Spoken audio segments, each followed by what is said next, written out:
Hello everyone, मैं हूं आपके साथ डॉक्टर अंकित गोयल और अंकित फाइनेंस क्लब यूट्यूब चैनल में बहुत बहुत स्वागत है। आज के इस वीडियो में हम बात करने जा रहे हैं मनी मार्केट की। पर मनी मार्केट को एग्जैक्टली स्टार्ट करने से पहले हम एग्जैक्टली समझ लेते हैं कि मनी मार्केट जो है वो फाइनेंशियल मार्केट का पार्ट है।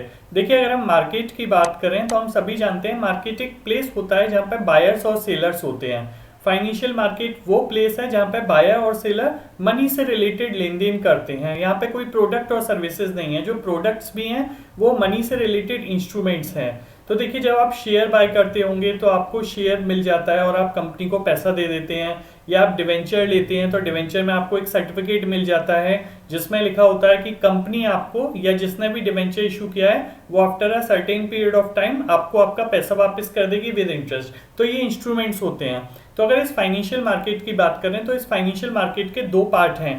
पहला है आपका मनी मार्केट और दूसरा है आपका कैपिटल मार्केट। ये जो वीडियो है टोटली डिवोटेड है मनी मार्केट के लिए। साथ ही साथ मैं कैपिटल मार्केट के बारे में भी आपको डिफरेंस करके बताऊंगा मनी मार्केट से, और आगे के वीडियोस में आपको कैपिटल मार्केट के बारे में भी पूरी डिटेल मिलेगी। तो आइए जानते हैं क्या है मनी मार्केट। देखिए, नाम से ही क्लियर हो रहा है, मार्केट ऑफ मनी। आज के टाइम में अगर हम बात करें तो सभी बिजनेस हाउस को, बैंक्स को, गवर्नमेंट्स को पैसे की ज़रूरत होती है। वहीं हम दूसरी तरफ बात करें तो जो इन्वेस्टर्स हैं जिनके पास एक्स्ट्रा पैसा है उनको एक प्लेस चाहिए जहां पर वो उस पैसे को इन्वेस्ट कर दें। तो मनी मार्केट एक प्लेस है जो जिनको पैसे की ज़रूरत है या जिनके पास ज़्यादा पैसा है उन दोनों लोगों को ही मिलाता है एक प्लेस पे। तो हम ये बता देते हैं कि मनी मार्केट एक मार्केट है जहां पे फाइनेंशियल इंस्ट्रूमेंट्स की डीलिंग की जाती है with high liquidity and short term मैच्योरिटीज। देखिए, अभी मैंने आपसे कहा कि कंपनी को पैसे की जरूरत है, बैंक्स को पैसे की जरूरत है, या कॉर्पोरेट्स को पैसे की जरूरत है, गवर्नमेंट को पैसे की जरूरत है। इन सबको मनी की रिक्वायरमेंट दो तरीके से पड़ सकती है, लॉन्ग टर्म के लिए और शॉर्ट टर्म के लिए। अगर उन्हें लॉन्ग टर्म के लिए पैसे की रिक्वायरमेंट होती है तो वो मूव करते हैं कैपिटल मार्केट में, राइट। यहाँ पे हम बात कर रहे हैं मनी मार्केट की। तो मनी मार्केट का मतलब है जब इन सभी लोगों को बिजनेस में पैसे की शॉर्ट टर्म के लिए पैसे की जरूरत होती है, शॉर्ट टर्म रिक्वायरमेंट होती है, तो वो मनी मार्केट से पैसा लेते हैं, और लॉन्ग टर्म के लिए रिक्वायरमेंट होती है तो वो कैपिटल मार्केट से पैसा लेते हैं। तो शॉर्ट टर्म रिक्वायरमेंट्स को पूरा करता है मनी मार्केट। तो इसी को दो पार्ट में मैंने डिवाइड किया है। देखिए, दो लोग हैं, again and again I am saying, एक जिनको पैसे की जरूरत है और दूसरा जिनके पास फंड है जिसको वो इन्वेस्ट करना चाहते हैं। तो दोनों की ही रिक्वायरमेंट शॉर्ट टर्म की है। जिनको पैसे की रिक्वायरमेंट है, चाहे वो गवर्नमेंट है, बैंक है, लार्ज इंस्टीट्यूशन है, उन्हें भी शॉर्ट टर्म के लिए रिक्वायरमेंट है। जैसे आप देखते होंगे कंपनीज हैं, कंपनीज में जो गुड्स सेल्स कर दिए जाते हैं तो उनसे फॉरेन कंपनीज को पैसा नहीं मिलता कस्टमर से, कभी कभी क्रेडिट पे भी सेल कर दिया जाता है। तो उस वक्त उन्हें पैसे की रिक्वायरमेंट होती है, वर्किंग कैपिटल रिक्वायरमेंट होती है, डे टू डे एक्टिविटीज के लिए रिक्वायरमेंट होती है। इसी तरीके से गवर्नमेंट को भी शॉर्ट टर्म के लिए पैसे की रिक्वायरमेंट होती है।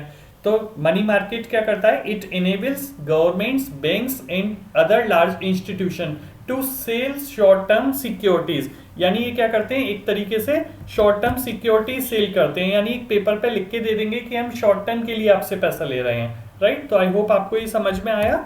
सेकंड, ये तो फर्स्ट पॉइंट हो गया। Second, money market also allow investors to invest small amount of money in low risk setting, और ये शॉर्टर पीरियड ऑफ टाइम के लिए, SPT, shorter period of time.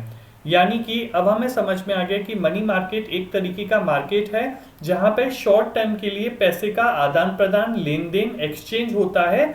जिन लोगों के पास ज्यादा है उन लोगों के पास से जिन लोगों के पास जरूरत है। आई थिंक बेसिक अंडरस्टैंडिंग आपको मनी मार्केट की हो गई होगी। अब देखिए, मनी मार्केट के ऑब्जेक्टिव क्या हैं, ये क्यों है मनी मार्केट, इसका ऑब्जेक्टिव क्या है, इसका एग्जिस्टेंस क्यों है। तो सबसे पहला पॉइंट अगर आप देखेंगे तो प्रोवाइडिंग बोरोअर्स। अब बोरोअर्स में कौन है, जिन लोगों को पैसे की रिक्वायरमेंट है, राइट। चाहे वो कंपनीज हैं, चाहे वो बैंक्स हैं, चाहे वो गवर्नमेंट हैं, और इनको किस तरह के पैसे की रिक्वायरमेंट है, शॉर्ट टर्म के लिए मनी की रिक्वायरमेंट है, राइट। तो उनको ये प्रोवाइड करा रहा है, ठीक है, और रीजनेबल प्राइस पे। क्योंकि मैं आपको बता देता हूँ कैपिटल मार्केट से कम रेट पे यहाँ पे पैसा अवेलेबल हो जाता है। तो शॉर्ट टर्म में बोल सकते हैं ऑब्जेक्टिव क्या है मनी मार्केट का, it finance short term need of the government and economy. Government और इकोनॉमी में जितने भी पार्टिसिपेंट है उनकी शॉर्ट टर्म की रिक्वायरमेंट है वो सब पूरा करता है। Second, it helps in utilizing surplus fund. मान लीजिए हम लोगों के पास एक्स्ट्रा पैसा है या किसी भी बड़ी कंपनी के पास कुछ दिनों के लिए एक्स्ट्रा पैसा है, तो वो उसको अगर बैंक में डिपॉजिट करेंगे तो बहुत लिमिटेड इंटरेस्ट मिलेगा उनको, राइट। तो वो मनी मार्केट में इन्वेस्ट कर सकते हैं short term period of time के लिए। तो एक तरीके से ओवरऑल क्या ऑब्जेक्टिव पूरा किया इसने, it channelize saving to investment, जो सेविंग्स है उसको इन्वेस्टमेंट में कन्वर्ट कर दिया। थर्ड, मैं आपको ये बता देता हूं कि जो मनी मार्केट है इसको आरबीआई रेगुलेट करता है, ठीक है। तो आरबीआई मॉनेटरी पॉलिसी भी बनाता है, तो एक तरीके से मॉनेटरी पॉलिसी बनाने में, लिक्विडिटी को मेंटेन करने में मनी मार्केट काफी हेल्प करता है, क्योंकि जिसको जहां जरूरत है मनी मार्केट वो प्रोवाइड करा रहा है पैसा, राइट। और जिसके पास एक्स्ट्रा पैसा है उसको एक लोकेशन दे रहा है, एक मीडियम दे रहा है जहां पर उस पैसे को इन्वेस्ट किया जा सकता है। तो ये काफी हेल्प करता है। और साथ ही साथ सबसे बड़ा बेनिफिट क्या है, कोई ज्योग्राफिकल लोकेशन नहीं है, यानी ऐसा नहीं है कि अगर आप एक सिटी में ही हैं तो ही पैसा एक्सचेंज होगा। कोई भी ज्योग्राफिकल लोकेशन की एग्जिस्टेंस नहीं है, जिस वजह से आप कहीं भी पैसा दे सकते हैं। नेक्स्ट अब हम बात कर लेते हैं मनी मार्केट के इंस्ट्रूमेंट्स की। देखिए मनी मार्केट में बताया था एक मार्केट है जहां पे शॉर्ट टर्म के लिए पैसे का लेन देन होता है, राइट। यानी जिसके पास रिक्वायरमेंट है उसके पास पैसा पहुंचता है उन लोगों के पास, those who are having enough extra money. अब ये कैसे पॉसिबल हो पाता है, इसके इंस्ट्रूमेंट्स होते हैं, राइट। जैसे अगर हम लॉन्ग टर्म की बात करें, आप कंपनी को पैसे की जरूरत होती है, कोई कंपनी ने शेयर इशू किया तो आपके पास एक शेयर सर्टिफिकेट है, आजकल तो ऑनलाइन है, डीमेट अकाउंट में आ जाता है। तो डिवेंचर इशू करती है कंपनी, तो एक सर्टिफिकेट इशू करती है जिसमें लिख रहा होता है कि कंपनी ने आपसे पैसा लिया, तो वो एक तरीके से इंस्ट्रूमेंट था। बैंक एफडी होती हैं, वो एक इंस्ट्रूमेंट है। आप बैंक में पैसा देते हैं, फिक्स डिपॉजिट करते हैं और बैंक आपको एक डिपॉजिट की स्लिप देती है, एक रिसिप्ट देती है कि हमने आपसे पैसा रिसीव किया है and we will pay you that certain amount. तो वो इंस्ट्रूमेंट्स होते हैं। तो मनी मार्केट में भी काफी इंस्ट्रूमेंट्स हैं, सबकी अलग अलग टाइमिंग्स हैं। शॉर्ट टर्म के लिए मैंने कहा, तो शॉर्ट टर्म का मतलब होता है फ्यू डेज भी हो सकता है, फ्यू वीक्स भी हो सकता है, राइट, और मंथ्स भी हो सकता है। तो डेज, वीक्स, मंथ्स, पर ये सब कितने होंगे, टोटल लेस देन 365 डेज या 364 डेज की मैच्योरिटी होगी। अगर उससे ज्यादा के लिए आपको पैसा चाहिए तो आपको कैपिटल मार्केट में मूव करना पड़ेगा।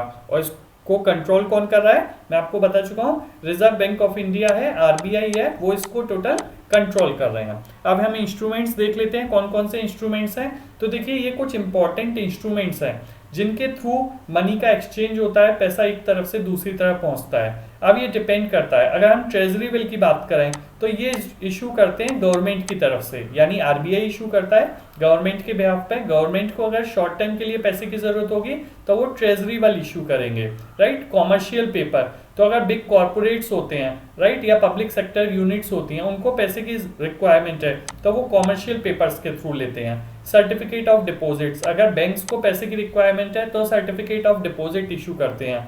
या रेपो एग्रीमेंट्स भी होते हैं, रिपर्चेज एग्रीमेंट्स भी होते हैं, जिसके थ्रू बैंक कोलेट्रल या विदाउट कोलेट्रल कुछ टाइम के लिए, एक दिन के लिए, कुछ वीक्स के लिए पैसा लेती है दूसरी एंटिटी से, साथ ही साथ बैंकर एक्सेप्टेंस। तो इन सबको ही मैं नेक्स्ट वीडियो में डिटेल में बताऊंगा, पर आपको ये समझना चाहिए कि मनी मार्केट में जो इंस्ट्रूमेंट है जिनके थ्रू एक्सचेंज होता है वो ये सारे इंस्ट्रूमेंट्स हैं। डिपेंड करता है, कुछ इंस्ट्रूमेंट्स हैं गवर्नमेंट ऑर्गेनाइजेशन से रिलेटेड, कुछ बिग कॉर्पोरेट से रिलेटेड, कुछ बैंक से रिलेटेड।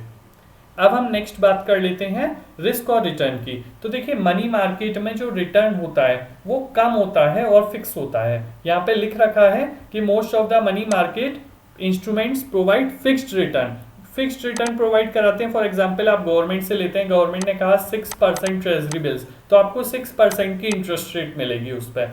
या अगर 91 डेज के लिए इशू किए हैं तो डेज भी फिक्स होंगे और साथ ही साथ रिटर्न भी फिक्स होती है, राइट। कैपिटल मार्केट की बात करें तो कैपिटल मार्केट में रिटर्न फिक्स नहीं है, वहाँ वोलेटाइल है, रिटर्न बहुत हाई भी हो सकती है और लॉस भी हो सकता है। पर मनी मार्केट में फिक्स्ड रिटर्न मिलती है, फिक्स्ड इंटरेस्ट मिलती है जितने टाइम के लिए आप पैसा इन्वेस्ट करते हैं। या जिनको पैसे की जरूरत है उन्हें पता होता है कि किस परसेंटेज पे उन्होंने मनी बोरो किया है। अब रिस्क की बात कर लेते हैं। तो देखिए रिस्क तो सब जगह होता ही होता है, यहाँ पे रिस्क थोड़ा कम इसलिए होता है क्योंकि हाई लिक्विडिटी मार्केट है, यानी बहुत कम टाइम के लिए आपने पैसा दिया है, आप एक दिन के लिए भी दे सकते हैं, एक वीक के लिए भी दे सकते हैं, तो लिक्विडिटी बहुत हाई रहती है। पर जो बिग हाउस होते हैं, कॉर्पोरेट हाउस होते हैं, वो कॉमर्शियल पेपर वगैरह इशू करते हैं, तो डिफॉल्ट के चांसेस भी रह सकते हैं, हो सकता है वो इंटरेस्ट का पेमेंट ना करें या डिफॉल्ट कर दें। तो रिस्क इज ऑलवेज देयर, जो आपको हमेशा ध्यान में रखना चाहिए। अब नेक्स्ट बात कर लेते हैं मनी मार्केट के पार्टिसिपेंट, यानी कौन लोग होते हैं जो इसमें डीलिंग करते हैं। तो मैंने आपको बताया था, अगर आपको याद होगा, कि ट्रेजरी बिल इशू किया जाता है आरबीआई की तरफ से और गवर्नमेंट उनसे पैसा मांगती है, राइट। तो गवर्नमेंट को पैसे की रिक्वायरमेंट होती है तो ट्रेजरी बिल के थ्रू इशू करते हैं। तो ये तो एक इंस्ट्रूमेंट है, राइट, जिसके थ्रू पैसा लिया जा रहा है। और ये क्या है, ये पार्टिसिपेंट है, यानी ये वो लोग हैं जो डील कर रहे हैं। पब्लिक सेक्टर अंडरटेकिंग, ये क्या कर सकते हैं, ये कॉमर्शियल बिल इशू कर सकते हैं, राइट। बैंक्स होते हैं, सर्टिफिकेट ऑफ डिपॉजिट इशू कर सकते हैं। या इंश्योरेंस कंपनी और म्यूचुअल फंड कंपनी क्या करती हैं, इन लोगों के पास बहुत पैसा आता है, राइट, क्योंकि अपनी पॉलिसी सेल करती है इंश्योरेंस कंपनी, तो ये इन्वेस्ट करती हैं। तो ये भी पार्टिसिपेंट हुए, क्योंकि मार्केट में बायर और सेलर दोनों का ही होना जरूरी है। तो जिन लोगों को पैसे की जरूरत है, जैसे गवर्नमेंट है, बिग कॉर्पोरेट्स हैं, साथ ही साथ जिनके पास एक्स्ट्रा पैसा है जो डिपॉजिट करना चाहते हैं कुछ टाइम के लिए, तो इंश्योरेंस कंपनी हो सकती हैं। या म्यूचुअल फंड्स भी हैं आज के टाइम में। म्यूचुअल फंड्स की बहुत सारी money market mutual fund schemes आती हैं, जिसमें वो क्या करते हैं, पब्लिक से थोड़ा थोड़ा पैसा इकट्ठा करते हैं और उस कलेक्टिव पैसे को फिर मनी मार्केट में, कॉमर्शियल पेपर में, सर्टिफिकेट ऑफ डिपॉजिट में, ट्रेजरी बिल में इन्वेस्ट करते हैं और जो रिटर्न आता है वो उस पब्लिक को रिटर्न कर देते हैं in the form of return benefit, right. तो ये मनी मार्केट पार्टिसिपेंट हैं। इनके बारे में भी आगे जो नेक्स्ट वीडियो बनाऊंगा उसमें डिटेल में बात करूंगा। ये वीडियो मैंने बनाया है आपको बेसिक अंडरस्टैंडिंग समझाने के लिए कि व्हाट इज मनी मार्केट, या मनी मार्केट में कौन लोग होते हैं, किन इंस्ट्रूमेंट्स की डीलिंग होती है और किस तरीके से काम होता है। अब हम नेक्स्ट बात कर लेते हैं मनी मार्केट और कैपिटल मार्केट में डिफरेंस क्या है। देखिए, ये तो आपको समझ में आ गया होगा अभी तक कि फंड्स की अगर बोरोइंग और लेंडिंग जो होती है शॉर्ट टर्म के लिए होती है तो वो मनी मार्केट में होती है, और लॉन्ग टर्म के लिए होती है तो कैपिटल मार्केट में। शॉर्ट टर्म के इंस्ट्रूमेंट्स क्या हैं, ट्रेजरी बिल्स हैं, कॉमर्शियल पेपर हैं, सर्टिफिकेट ऑफ डिपॉजिट्स हैं, या बॉन्ड्स भी हो सकते हैं। यहाँ पे क्या होगा, लॉन्ग टर्म डेट इंस्ट्रूमेंट्स होते हैं, शेयर्स होते हैं, ये कैपिटल मार्केट के इंस्ट्रूमेंट्स होते हैं। तो ये पहला पॉइंट आई थिंक आप सभी को क्लियर हो चुका है अच्छे से। अब हम नेक्स्ट बात कर लेते हैं रिटर्न्स की। तो मैं आपको बता चुका हूँ रिटर्न जो होती है वो कैपिटल मार्केट में थोड़ी सी हायर होती है, हमेशा पॉसिबल नहीं है, लॉस भी हो सकता है, पर रिटर्न जो आपकी मनी मार्केट में होती है वो कम होती है, लो होती है, परसेंटेज आपको इंटरेस्ट के कम मिलेंगे, पर स्टेडी होती है, यानी फिक्स होती है और वो कंटिन्यूस आपको मिलती है। जबकि कैपिटल मार्केट वॉलेटाइल होता है, रिटर्न कभी बहुत ज़्यादा भी हो सकती है और कम भी हो सकती है। जैसे आज के टाइम में आप देख रहे होंगे शेयर मार्केट 50,000 से क्रॉस कर चुका है, तो वहाँ काफ़ी लोगों ने 100%, 200%, 1000% तक रिटर्न अर्न की। पर यहाँ पे कितना परसेंट मिलेगा आपको, 1 डिजिट मिलेगा, 5%, 6%, 4%, डिपेंड अपॉन द मैच्योरिटी या किसने इशू किए हैं। रेगुलेटर की बात करें जो बहुत इंपॉर्टेंट है, मनी मार्केट को रेगुलेट करता है आरबीआई, जबकि कैपिटल मार्केट को रेगुलेट करता है सेबी, राइट। तो आई होप आपको वीडियो की क्लियरिटी हुई होगी। इसमें आपको बेसिकली पता लगा कि मनी मार्केट क्या है। मनी मार्केट एक प्लेस है, एक लोकेशन है, और ये मैं आपको बता देता हूँ ये प्रॉपर ऑर्गेनाइज्ड नहीं है। जैसे कैपिटल मार्केट में एनएससी, बीएससी जिस तरीके से होते हैं, यहाँ पे ये ओवर द काउंटर चलता है, राइट। और इसलिए जो छोटे इन्वेस्टर्स होते हैं वो इसमें डायरेक्ट पैसा नहीं लगा पाते, क्योंकि commercial paper, certificate of deposit, इन सब की बात करें तो ये बहुत बिग अमाउंट के होते हैं। अभी मैं आगे जब वीडियो में बात करूंगा commercial paper, certificate of deposit, तो आपको ये एक्सप्लेन भी करूंगा। तो इनमें अमाउंट बहुत बिग होता है जो एक रिटेल इन्वेस्टर के लिए पॉसिबल नहीं हो पाता कि वो उसमें लगा पाए। इसलिए आप कैसे कर सकते हैं, मनी मार्केट म्यूचुअल फंड के थ्रू इन्वेस्ट कर सकते हैं। या अगर हम बात करें ट्रेजरी बिल्स की जो गवर्नमेंट इशू करती है 91 डेज के, 182 डेज या 364 डेज के, उनमें आप निवेश कर सकते हैं, इन्वेस्ट कर सकते हैं। तो उनमें आप डायरेक्टली कैसे इन्वेस्ट करेंगे, तो उसके लिए मैंने एक अलग से वीडियो बना रखा है। गवर्नमेंट का एक पोर्टल है जिस पर जाके रजिस्टर करके आप डायरेक्टली उनमें इशू कर सकते हैं, इन्वेस्ट कर सकते हैं। तो उसका लिंक मैंने चैनल के डिस्क्रिप्शन में दिया हुआ है, आप वहां पे जाके देख सकते हैं। वीडियो अच्छा लगा हो दोस्तों तो सब्सक्राइब करिएगा, लाइक करिएगा और हमें बताइएगा कमेंट बॉक्स में लिख के वीडियो कैसा अच्छा लगा। चैनल जरूर सब्सक्राइब करिएगा, साथ ही साथ बेल आइकन भी प्रेस करिएगा, जिससे मेरे आने वाली वीडियोस के नोटिफिकेशन मिलते रहेंगे। और जल्दी मैं दूसरा पार्ट लेके आऊंगा जिसमें मैं आपको जो इनके पार्ट्स हैं, commercial paper, certificate of deposit, treasury bills, इनके बारे में डिटेल में बताने वाला हूँ। Thank you.